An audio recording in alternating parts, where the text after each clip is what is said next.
이 이야기는 충북 단양의 한 사과 농장을 둘러싼 가족의 갈등과 화해를 담은 실화를 각색한 것입니다. 어떤 사람들은 황혼의 시간에 삶의 가장 큰 전환점을 맞이하기도 합니다. 충북 단양의 사과 농장에서 평생을 보낸 김만석의 이야기는 바로 그런 경우였지요. 70년을 넘긴 나이에 그가 맞닥뜨린 시련은 누구도 예상하지 못했던 것입니다. 단양의 붉은 사과처럼 단단하게 살아온 한 남자의 투쟁과 재기의 이야기를 들려드리겠습니다.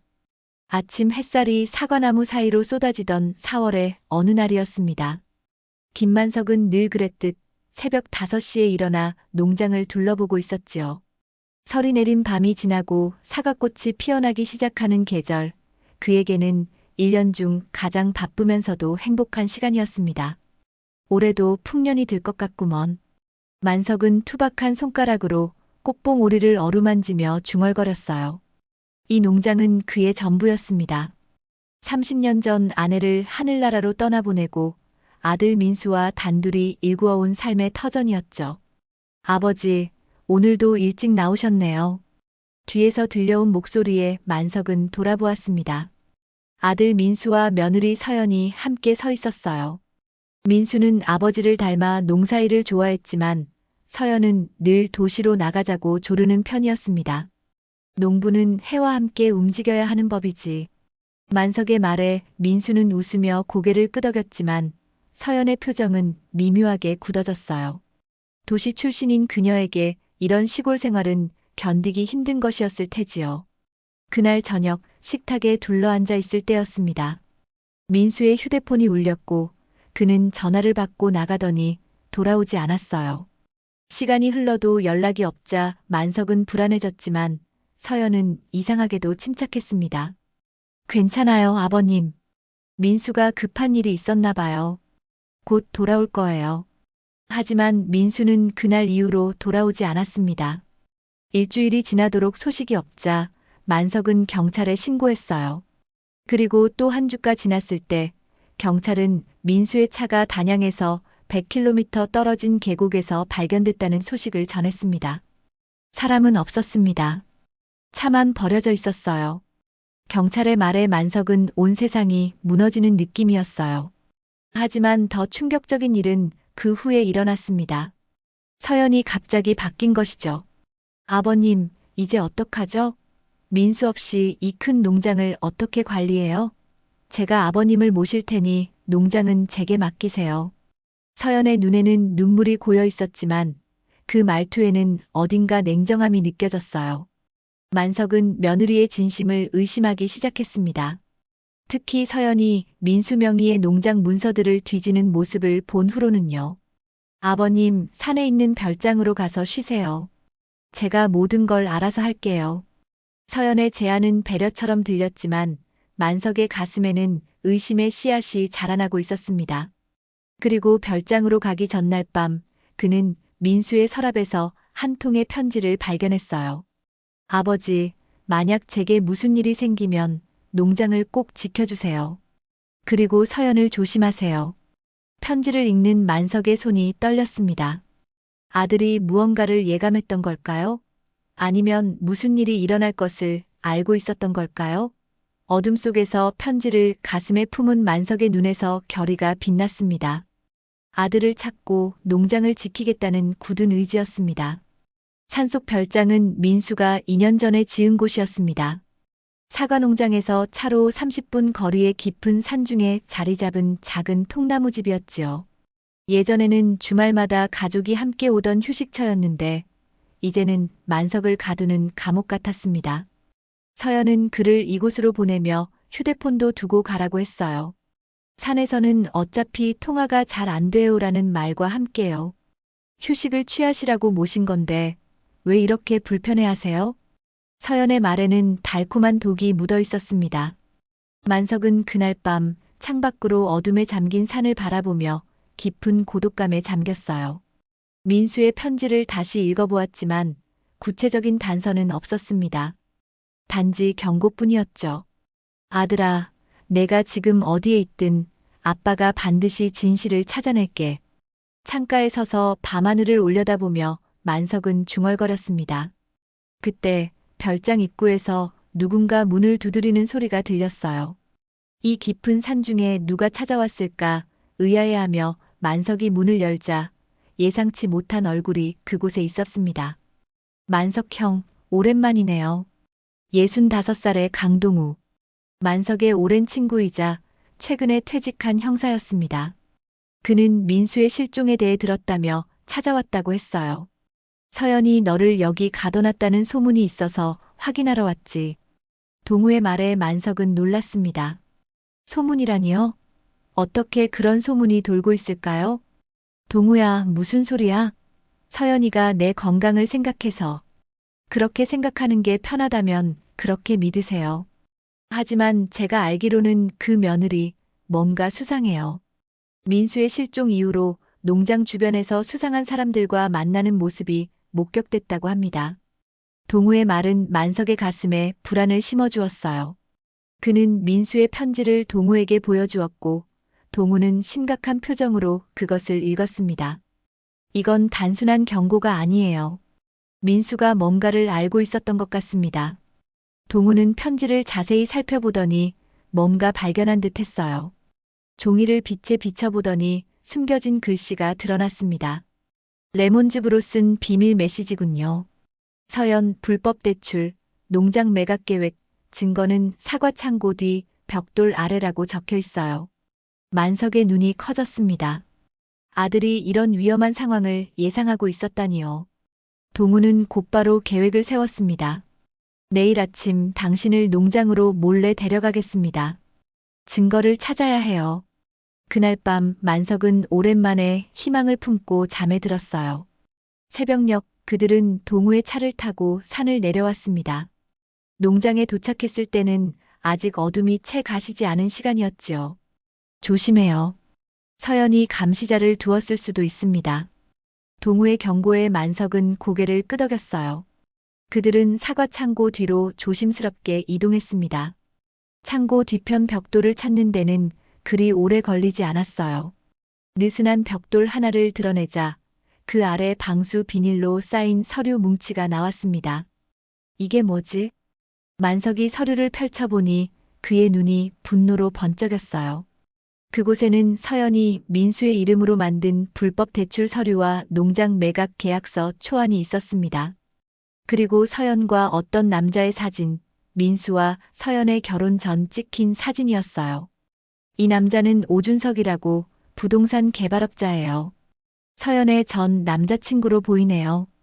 동우의 말에 만석은 가슴이 무너지는 듯한 느낌을 받았습니다. 서연은 처음부터 농장을 노리고 민수와 결혼했던 걸까요? 그리고 민수가 이것을 알아차리자 민수가 이걸 발견하고 서연을 추궁했을 가능성이 높아요. 그리고 그 후에 동우의 말을 끝맺지 않아도 만석은 끔찍한 가능성을 직감했어요. 그때 창고 밖에서 발소리가 들렸습니다.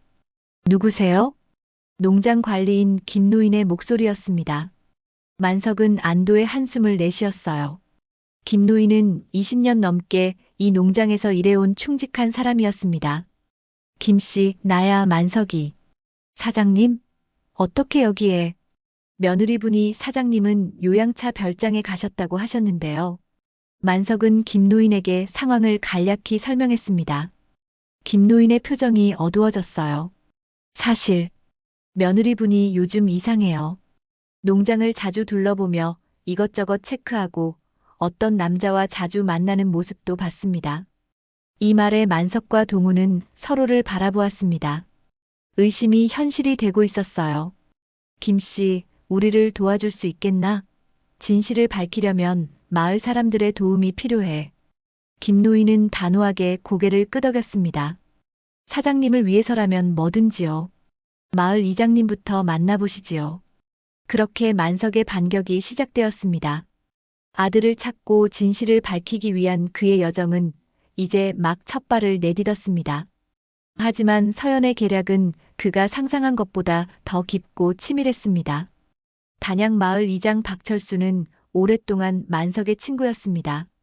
그의 집을 찾아가자 이장은 만석을 보고 놀란 표정을 지었어요. 만석이? 자네가 왜 여기 있나?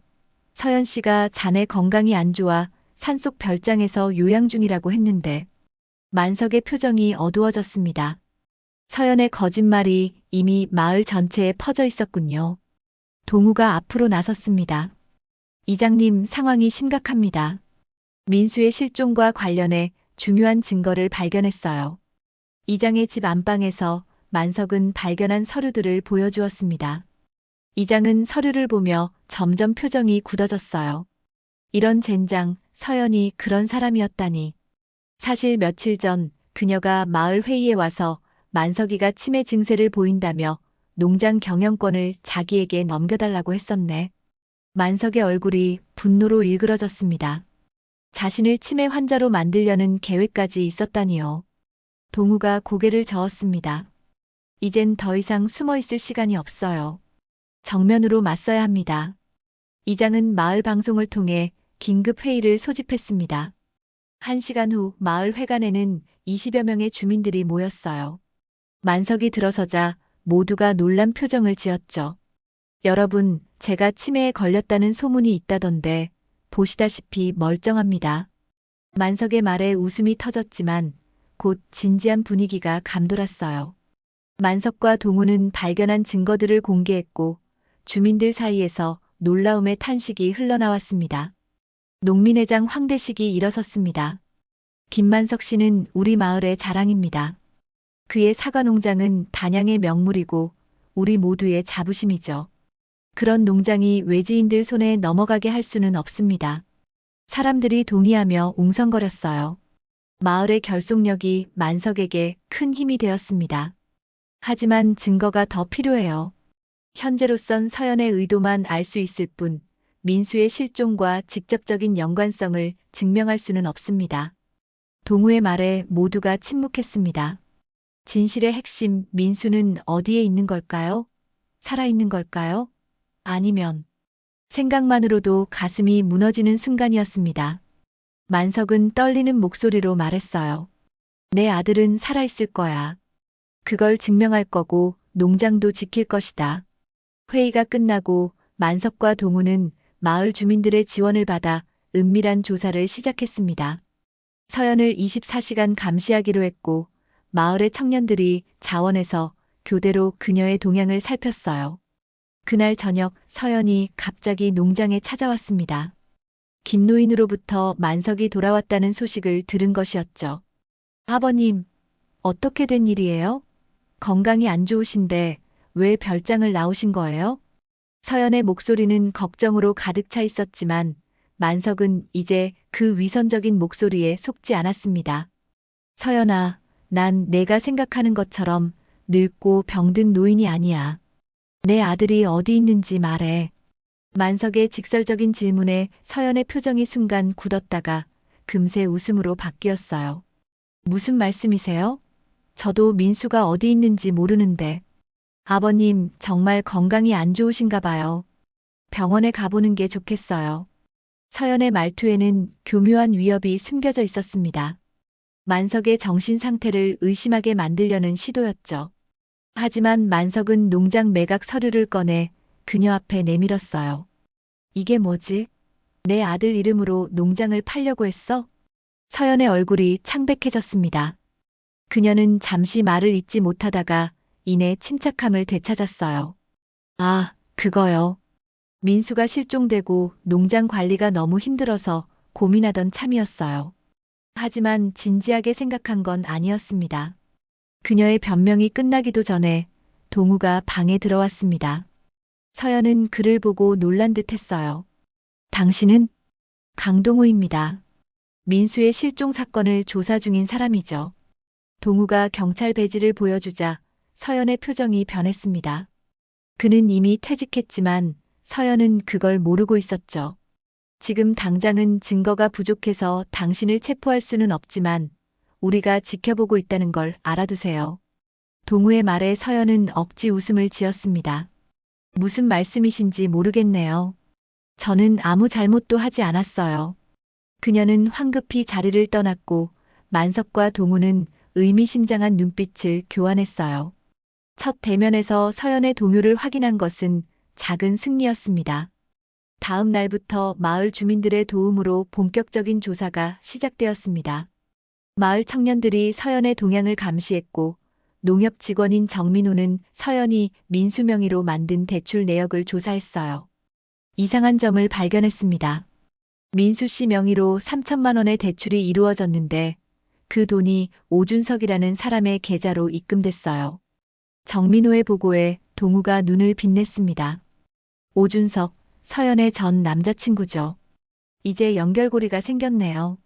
하지만 여전히 민수의 행방은 오리무중이었습니다.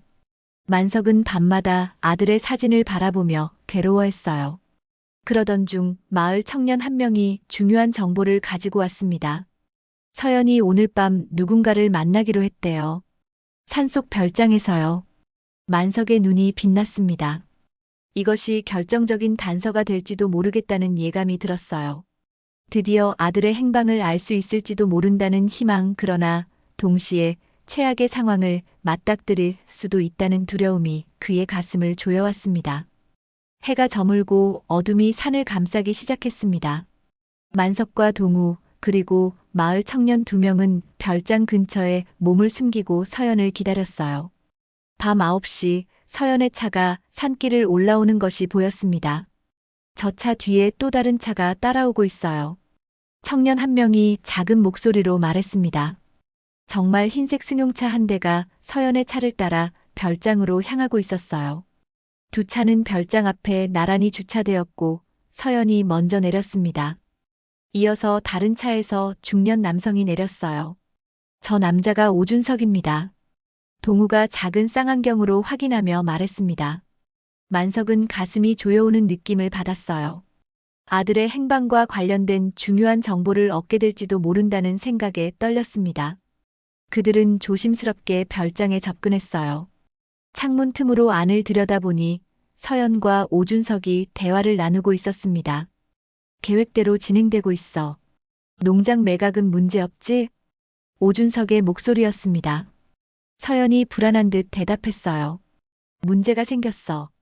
만석이 증거를 찾은 것 같아. 그리고 퇴직 형사와 함께 다니고 있어. 뭐, 어떻게 그런 일이. 농장 매각이 무산되면 우리 계획이 모두 물거품이 돼. 오준석의 목소리가 점점 격앙되었습니다. 그때 서연이 더 충격적인 말을 꺼냈어요. 그보다 더 큰 문제가 있어. 민수가. 그 순간이었습니다. 만석의 발밑에서 나뭇가지가 뚝 하고 부러지는 소리가 났어요. 서연과 오준석이 창밖을 향해 고개를 돌렸고 눈이 마주쳤습니다. 누구야? 오준석이 외치며 문을 향해 달려갔습니다. 동우가 만석의 팔을 잡아당겼어요. 도망쳐야 합니다. 네 사람은 재빨리 숲속으로 몸을 숨겼습니다. 오준석이 별장 밖으로 나와 주변을 살폈지만 어둠 속에서 그들을 찾지 못했어요. 잠시 후 서연과 오준석은 급하게 차를 타고 떠났습니다. 중요한 정보를 놓쳤네요. 동우가 아쉬움을 표했습니다. 하지만 만석은 한 가지 사실을 확신했어요. 민수에 관한 중요한 정보를 서연이 알고 있다는 것, 그리고 그 정보가 그들에게 치명적인 것이라는 사실이었습니다. 이제 어떻게 할까요? 청년 하나가 물었습니다. 동우가 결연한 표정으로 대답했어요. 법적 대응을 준비해야 합니다. 지금까지 모은 증거로 경찰에 신고하고 법원에 농장 경영권 보전 신청을 해야 해요. 다음 날 아침 만석은 동우와 함께 경찰서를 찾았습니다. 진술서를 작성하고 증거를 제출했어요.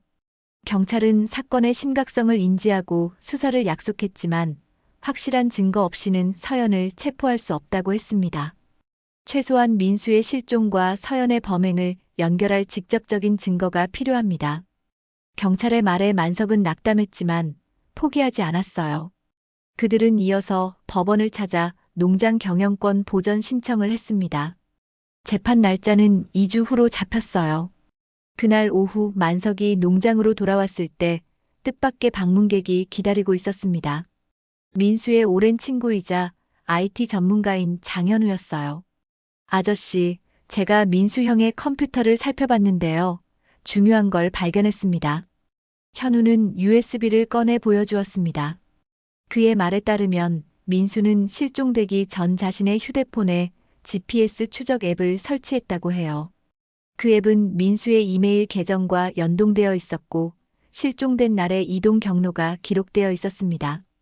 여기 보세요. 민수 형은 실종된 날 밤 이 산속 별장으로 이동했어요. 그리고 몇 시간 후 이 경로를 따라 계곡 쪽으로 이동했죠. 마지막 신호는 여기 차가 발견된 곳에서 끊겼습니다. 만석은 지도를 보며 숨을 헐떡였습니다. 이것이 바로 그들이 찾던 결정적인 단서였어요. 이 날짜를 보세요. 민수 형이 실종된 날 서연은 별장에 있었고 이 전화번호로 여러 번 통화했어요.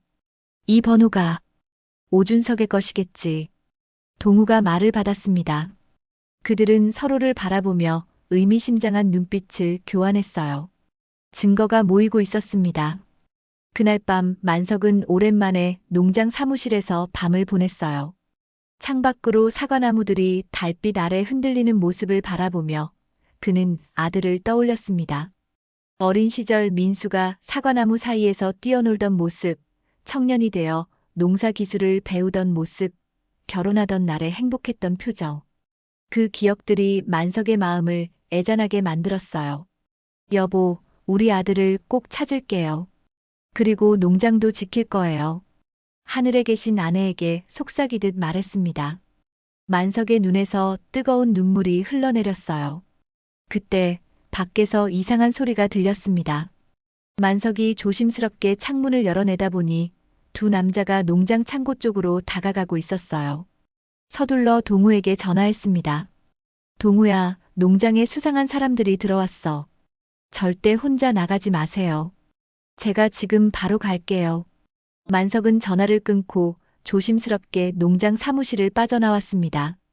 창고 쪽에서 누군가 물건을 뒤지는 소리가 들렸어요. 그는 조용히 접근하여 창문으로 안을 들여다봤습니다. 오준석과 낯선 남자가 창고를 뒤지고 있었어요. 그들이 찾는 것이 무엇인지 만석은 짐작할 수 있었습니다. 민수가 숨겨둔 다른 증거들이 있을지도 모른다는 생각이었죠. 만석은 숨을 죽이고 두 사람을 지켜보았습니다. 오준석과 낯선 남자는 창고 안을 샅샅이 뒤지고 있었어요. 오준석의 표정이 점점 초조해지는 것이 보였습니다. 어서 찾아. 서류가 반드시 여기 있을 거야. 민수가 다른 증거를 더 남겼다고 했잖아. 오준석의 말에 만석의 가슴이 뛰었습니다. 아들이 다른 증거도 남겼다는 것, 그리고 그것이 중요한 것이라는 사실이 더욱 분명해졌어요. 창고 안에서 낯선 남자가 말했습니다. 여기 아무것도 없는데요. 정말 있는 거 맞아요? 계속 찾아. 반드시 있어. 그 증거가 나오면 우리 모두 끝장이야. 그 말에 만석은 크게 놀랐습니다. 끝장이라는 표현은 단순한 사기나 횡령을 넘어선 심각한 범죄를 암시했어요. 설마 그들이 민수에게. 생각만으로도 끔찍했습니다. 그때 농장 입구에서 차 헤드라이트가 비추었습니다. 동우가 도착한 것이었어요. 오준석과 낯선 남자는 급히 창고를 빠져나와 뒷문으로 달아났습니다. 만석은 동우를 맞이하며 상황을 설명했어요.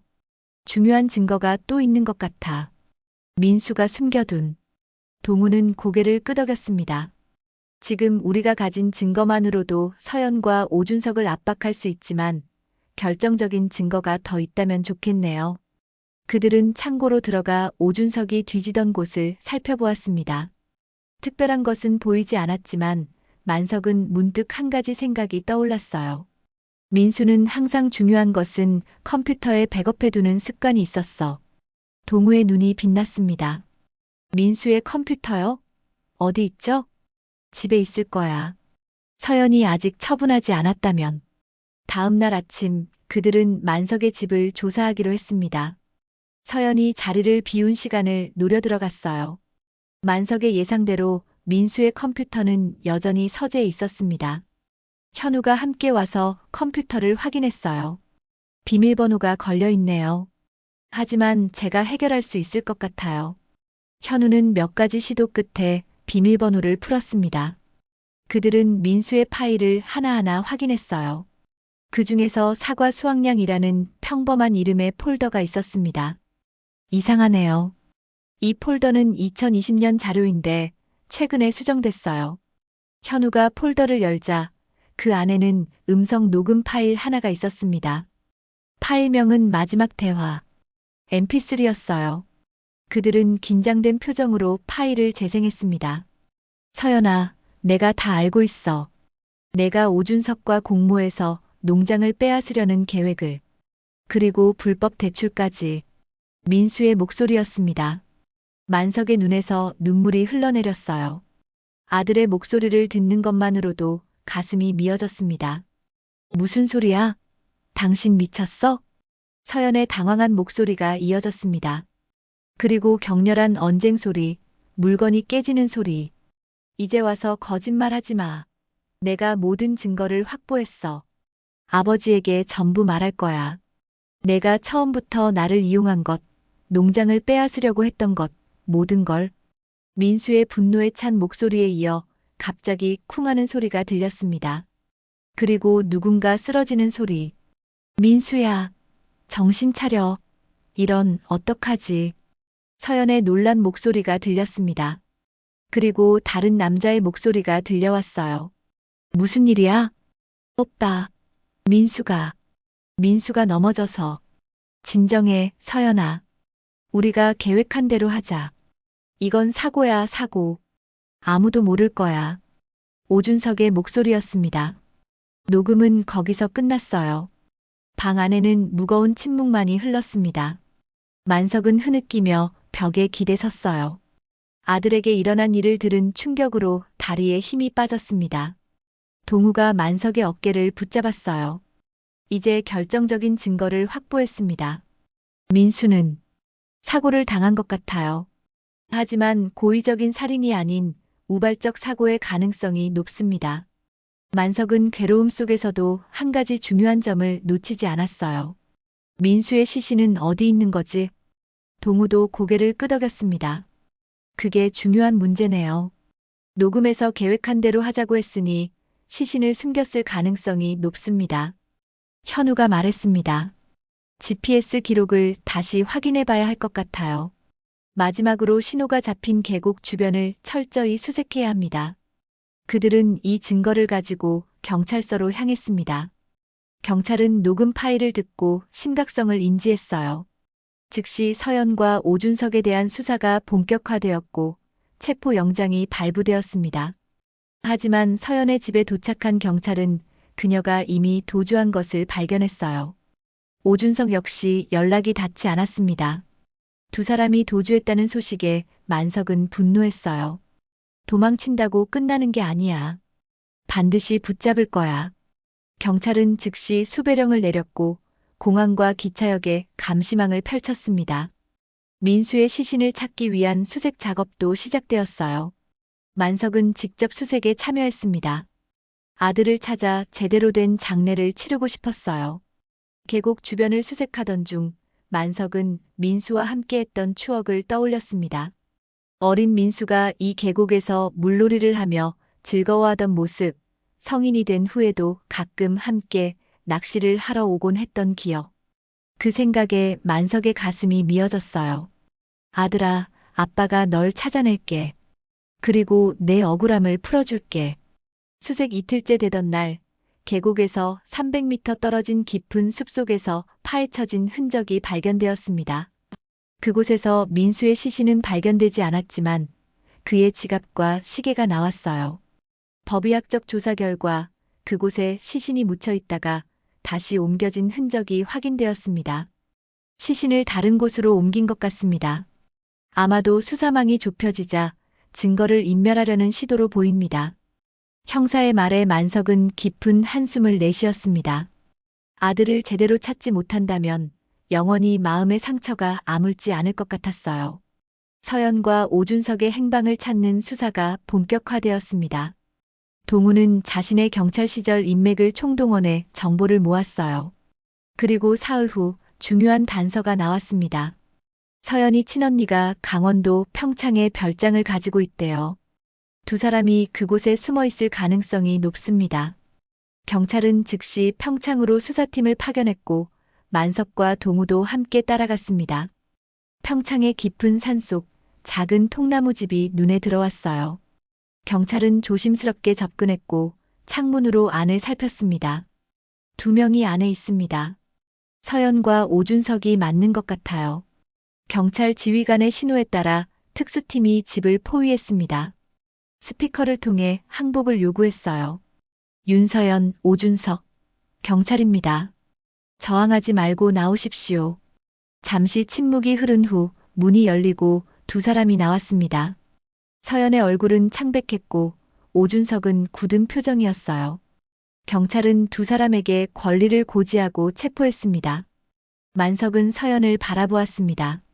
한때 며느리라고 불렀던 여자, 아들을 해친 여자. 그녀를 향한 분노와 슬픔이 교차했어요. 왜 그랬어?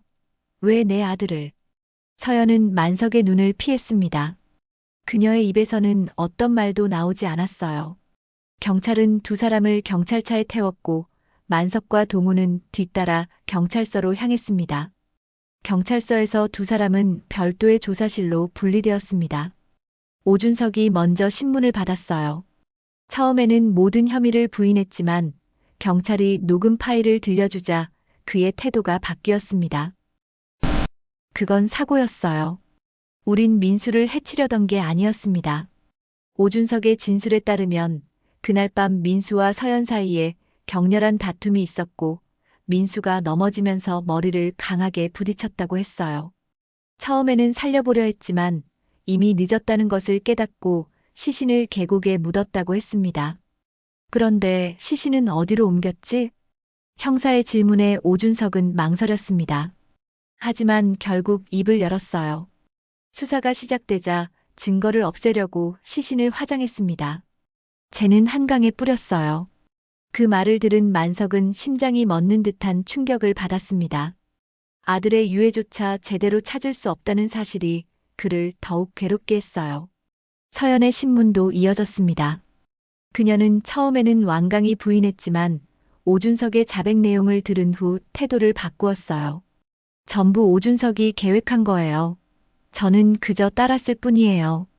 서연은 모든 책임을 오준석에게 돌리려 했지만 증거들은 그녀가 주도적으로 계획을 세웠음을 가리키고 있었습니다.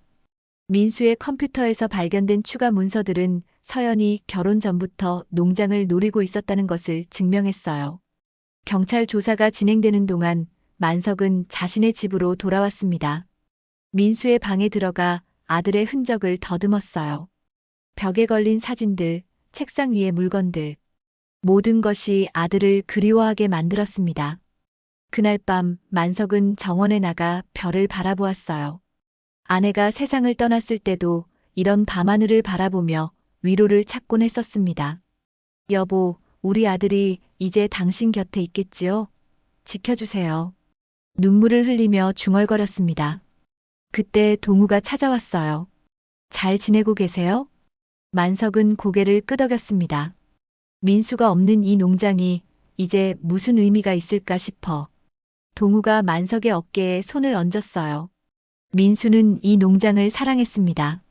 그리고 아버지가 이 농장을 지키길 바랐고요. 이제 그 뜻을 이어가야 하지 않을까요?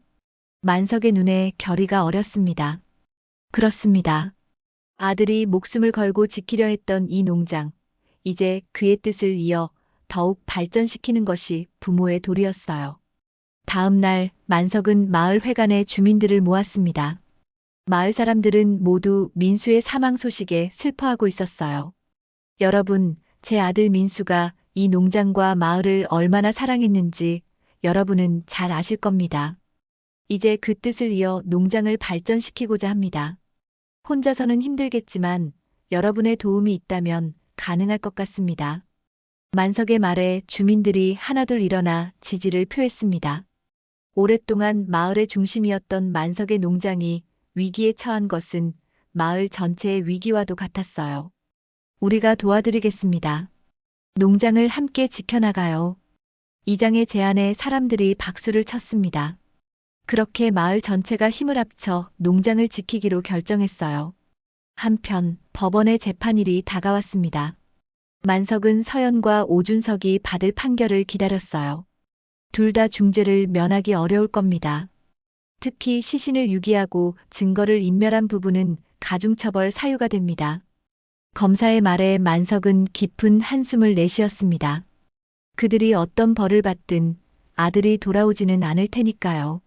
하지만 최소한 정의는 실현되어야 한다고 생각했습니다. 재판 전날 밤 만석은 민수의 사진 앞에서 오랫동안 묵상했어요. 아들아, 내일이면 내 억울함이 조금이나마 풀릴 거다. 아빠가 농장을 잘 지켜나갈게. 내가 바라던 대로. 다음 날 아침 법정에 선 만석은 평온한 표정이었습니다. 세월의 무게를 한순간에 다 짊어진 듯 그의 얼굴에는 깊은 주름이 패여 있었지만 눈빛만은 단단했어요. 서연과 오준석은 고개를 푹 숙인 채 법정에 들어섰습니다. 재판은 시작되었고 검사는 강력한 논고로 두 피고인의 죄를 낱낱이 밝혀나갔습니다. 결정적 증거인 녹음 파일이 법정에 울려 퍼졌을 때 방청석에서는 탄식이 흘러나왔어요. 이 법정에 제출된 증거들은 피고인 윤서연과 오준석이 고의적으로 김민수의 사망을 은폐하고 시신을 유기했음을 명백히 증명하고 있습니다. 검사의 강력한 논고가 법정에 울려 퍼졌습니다. 서연은 내내 고개를 숙인 채 있었고 오준석은 간간히 고개를 들어 주변을 살폈어요. 두 사람의 변호인은 우발적 사고였다며 가명을 호소했지만 증거의 무게 앞에서 힘이 없어 보였습니다. 마지막으로 피해자 아버지인 김만석 씨의 의견을 듣겠습니다. 재판장의 말에 만석이 자리에서 일어났어요. 그는 법정을 향해 천천히 걸어갔습니다. 법정 한가운데 서서 만석은 잠시 침묵했어요. 그의 머릿속에는 민수와의 추억들이 파노라마처럼 스쳐 지나갔습니다.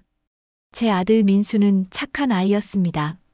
어머니가 일찍 세상을 떠나 저와 단둘이 살면서도 항상 밝고 긍정적이었어요. 농사일도 열심히 배웠고 미래에 대한 꿈도 컸습니다. 만석의 목소리가 살짝 떨렸어요. 그는 잠시 숨을 고르고 다시 말을 이었습니다. 그런 아들이 이제는 이 세상에 없습니다. 제대로 된 장례조차 치르지 못했어요. 이 두 사람은 제 아들의 목숨을 빼앗고 그의 유해마저 훼손했습니다. 만석의 눈에서 눈물이 흘렀지만 그는 당당하게 말을 이었어요. 하지만 저는 복수를 바라지 않습니다. 제 아들도 그러지 않았을 테니까요. 다만 정의가 실현되기를 바랍니다. 이런 비극이 다시는 일어나지 않도록 합당한 판결을 내려주시기 바랍니다. 법정은 숙연해졌습니다. 만석의 담담하면서도 단호한 태도에 모두가 감명을 받은 것 같았어요. 그가 자리로 돌아가자 재판장이 말했습니다. 오늘 심리는 여기까지입니다. 판결은 일주일 후에 내리겠습니다. 일주일 후 법원은 서연에게 살인죄는 적용하지 않았지만 사체유기 및 증거인멸, 사기 등의 혐의로 7년형을 선고했습니다. 오준석은 공범으로 6년형을 받았어요.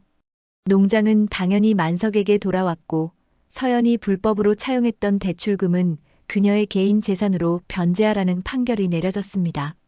재판이 끝나고 만석은 차분한 마음으로 법원을 나왔어요. 동우가 그의 곁을 지켰습니다. 이제 어떻게 하실 계획인가요? 동우의 물음에 만석은 잠시 생각에 잠겼다가 대답했습니다. 민수를 위한 추모식을 먼저 열려고 해. 그리고 농장을 다시 일으켜 세울 거야.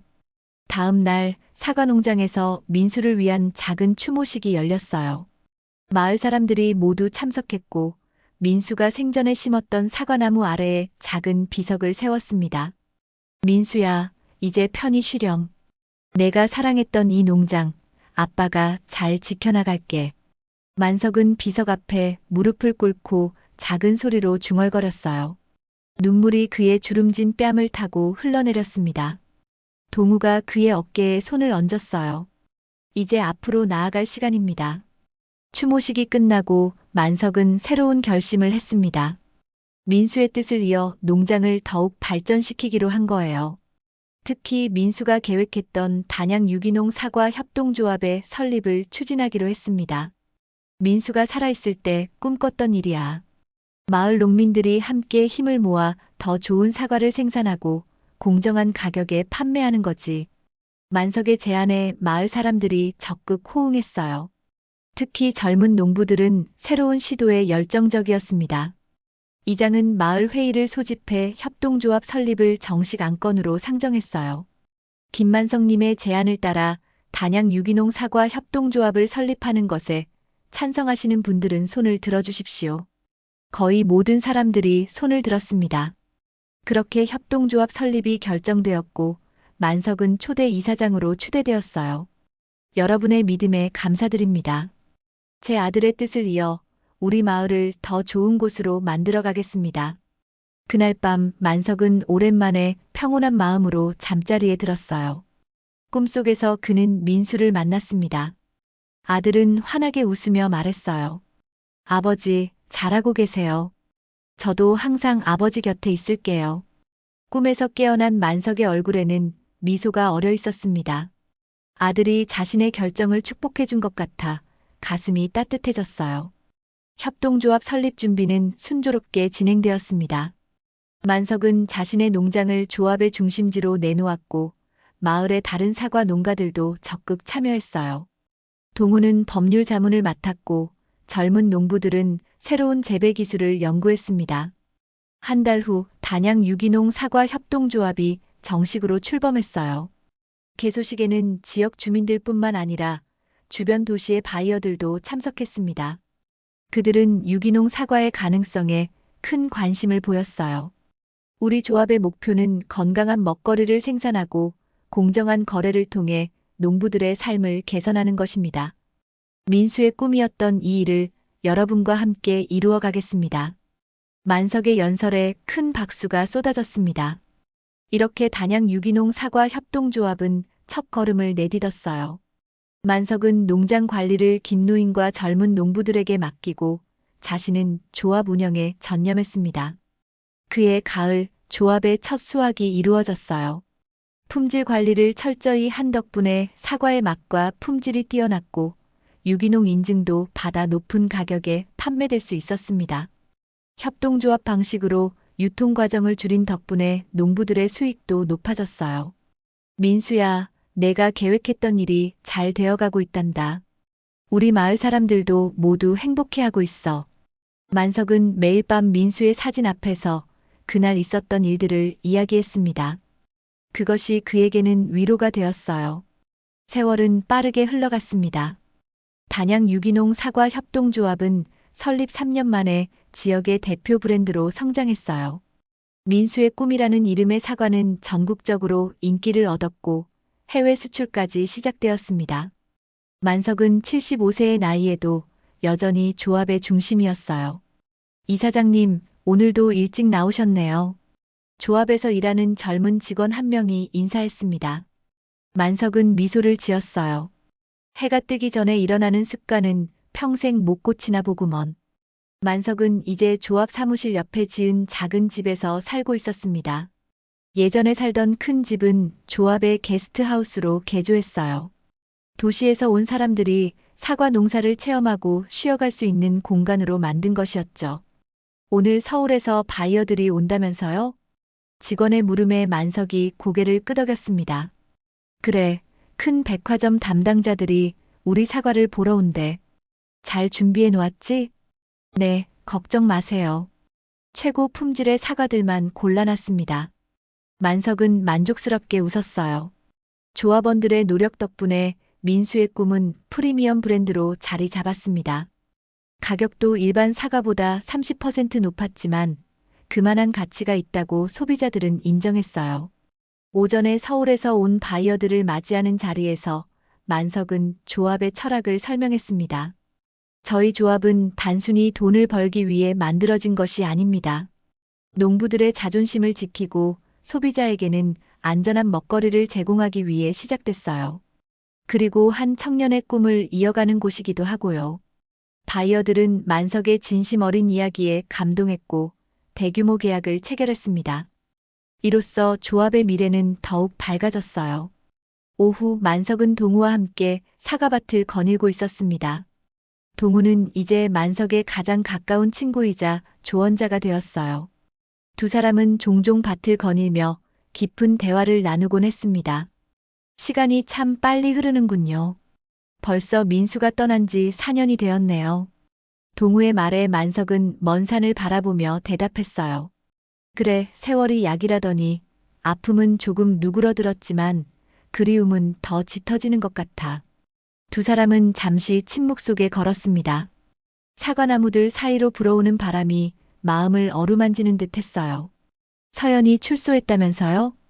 동우의 질문에 만석은 고개를 끄덕였습니다. 그렇다더군. 모범수로 감형받아 6년 만에 나왔다고 하네. 찾아올까봐 걱정되진 않으세요? 만석은 고개를 저었어요. 이제는 그녀도 과거를 잊고 새 삶을 살았으면 해. 내 마음속엔 이미 용서했어. 만석의 말에 동우는 감탄했습니다. 그토록 큰 상처를 준 사람을 용서할 수 있는 넓은 마음이 놀라웠어요. 만석 형님은 정말 대단하십니다. 저라면 그렇게 쉽게 용서하지 못했을 거예요. 만석은 쓴웃음을 지었습니다. 쉽게 된 게 아니야. 수없이 많은 밤을 뒤척이며 고민했지. 하지만 결국 깨달았어. 미움으로 가득 찬 채로는 민수가 꿈꾸던 미래를 만들어갈 수 없다는 것을. 그들이 사과밭을 거닐고 있을 때 한 낯선 여자가 조합 입구에 서 있는 것이 보였습니다. 40 초반의 단정한 모습이었어요. 저기 누구지? 만석이 의아해하며 물었고 동우도 고개를 갸웃했습니다. 두 사람이 다가가자 여자는 긴장한 듯 몸을 움츠렸어요. 혹시 김만석 씨 되십니까? 여자의 물음에 만석이 고개를 끄덕였습니다. 그렇더만 누구시오? 저는 김민수 씨의 대학 동창 이수진이라고 합니다. 만석의 눈이 커졌어요. 민수가 대학 시절 종종 편지를 주고받던 친구였습니다. 민수의 실종 소식을 듣고 한번 찾아온 적이 있었지요. 아, 그랬군요. 무슨 일로 오셨나요? 수진은 잠시 망설이다가 조심스럽게 말했어요. 사실 민수 오빠가 생전에 제게 맡긴 물건이 있습니다. 이제서야 용기를 내어 가지고 왔어요. 그녀는 가방에서 작은 상자를 꺼냈습니다. 그 안에는 USB 하나와 편지가 들어 있었어요. 민수 오빠가 결혼하고 얼마 되지 않았을 때 저를 찾아왔어요. 뭔가 불안한 기색이었죠. 그러면서 이것을 맡기며 말했어요. 만약 내게 무슨 일이 생기면 이걸 아버지께 전해달라고요. 만석은 떨리는 손으로 USB와 편지를 받아들었습니다. 아들이 위험을 예감하고 남긴 것이었군요. 그는 수진에게 감사의 인사를 전했고 그녀를 조합 사무실로 안내했어요. 사무실 컴퓨터에 USB를 연결하자 그 안에는 서연과 오준석의 대화를 녹음한 여러 파일들과 농장 매각 계획을 담은 문서들이 있었습니다. 민수가 자신의 죽음까지 예상하고 준비한 증거였어요. 편지를 떨리는 손으로 열어보았습니다. 사랑하는 아버지께 이 편지를 읽고 계시다면 저에게 무슨 일이 생겼을 가능성이 높습니다. 서연이 처음부터 저와 결혼한 것은 농장을 차지하기 위한 계략이었음을 알게 되었습니다. 그녀의 전 남자친구 오준석과 함께 농장을 개발업자에게 팔아 이익을 취하려는 계획이었죠. 하지만 아버지, 걱정 마세요. 이 USB에 담긴 증거들이 진실을 밝혀줄 것입니다. 그리고 제 꿈이었던 협동조합 계획도 함께 담아두었습니다. 언젠가 아버지께서 이루어 주시리라 믿습니다. 마지막으로 당신이 제게 가르쳐 주신 모든 것에 감사드립니다. 땅을 사랑하는 법, 정직하게 사는 법, 꿈을 꾸는 법. 모두 아버지께서 보여주신 삶의 방식이었습니다. 그 가르침을 잊지 않겠습니다. 영원히 당신을 사랑하는 아들, 민수 올림. 편지를 읽은 만석의 눈에서 눈물이 흘러내렸습니다. 옆에서 편지를 함께 읽은 동우도 눈시울을 붉혔어요. 수지는 조용히 그들을 바라보았습니다. 민수 오빠는 항상 아버지를 자랑스러워했어요. 우리 아버지는 세상에서 가장 강인하고 지혜로운 분이라고요. 수진의 말에 만석은 더욱 뜨거운 눈물을 흘렸습니다. 그는 아들이 자신을 그토록 자랑스러워했다는 사실에 가슴이 뭉클했어요. 그날 저녁 만석은 민수의 추모비 앞에 앉아 오랫동안 이야기를 나누었습니다. USB와 편지에 관한 이야기, 협동조합이 잘 운영되고 있다는 소식, 그리고 자신의 마음을 내 꿈대로 농장은 더 발전하고 있단다. 이제는 수출까지 하게 됐어. 넌 항상 큰 꿈을 꿨지? 그 꿈이 이제 현실이 되고 있어. 밤하늘에 별들이 빛나기 시작했습니다. 만석은 그중 가장 밝게 빛나는 별을 바라보며 미소 지었어요. 저 별이 너구나. 항상 가장 밝게 빛나며 우리를 지켜주는 별. 시간이 더 흘러 만석은 80세가 되었습니다. 그는 이제 조합 명예이사장으로 물러나 후배 농부들을 가르치는 일에 전념했어요. 동우는 그의 오른팔로 조합 운영을 돕고 있었고, 수지는 도시의 직장을 그만두고 단양으로 내려와 마케팅 담당으로 일하고 있었습니다.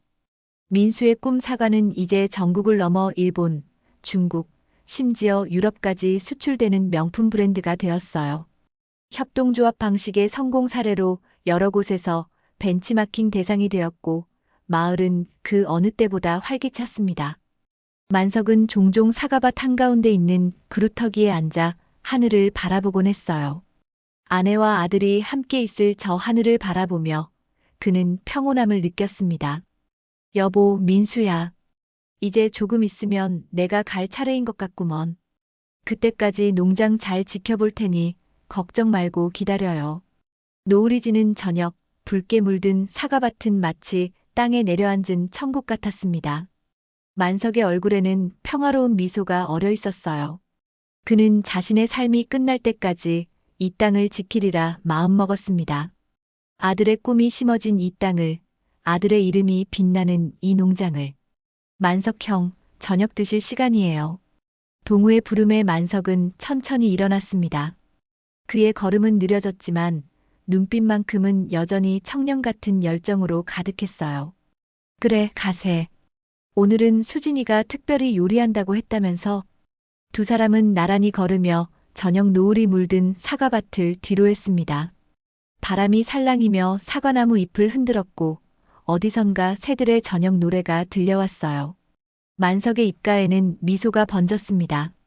아들의 꿈이 이루어진 이곳에서 그는 진정한 행복을 찾았습니다.